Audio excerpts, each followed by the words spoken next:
ਅੱਜ ਸਾਡੇ ਨਾਲ ਅਲੀ ਰਜ਼ਾ ਅਲਵੀ ਹੈਗੇ ਨੇ, ਮੇਰੇ ਬੜੇ ਪੁਰਾਣੇ ਦੋਸਤ ਹੈਗੇ ਨੇ। ਔਰ ਇਹ ਜਿਹੜੀ ਸਹਾਫਤ ਹੈ ਨਾ, ਇਹ ਸਹਾਫਤ ਦੇ ਸਾਰੇ ਨਸ਼ੀਬੋ ਫਰਾਜ਼ खूब जानते ने। हुण असी आपे विच एक दूजे की गल नहीं सुनते। ये दूसरा मसलक मजहब ये सारे रोले रप्पे लोगों को मारी जा रहे हैं, लाशां साड़ी जा रहे हैं। तुसी असी जिस मुआशरे दे विच जम्मे हाँ पले हाँ उत्थे ते भाई जी ये फर्क ही कोई नहीं सा हुंदे, ये वंड ही कोई नहीं सी हुंदी।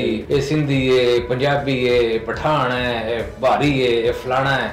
देखो पैगंबर दी जात दे बाबरकात दे उत्ते ते कोई भी बंदा जड़ा ना सोच भी नहीं सकदा कि कोई उन्हां दी जात दी तौहीन कोई करे या नौज़ुबिल्ला या कोई बर्दाश्त करे। लेकिन हुण जेड़ा तौहीन दे नां नाल इत्थे काम शुरू हो गया ना भाई जी, ये बड़ी खतरनाक जी गल है।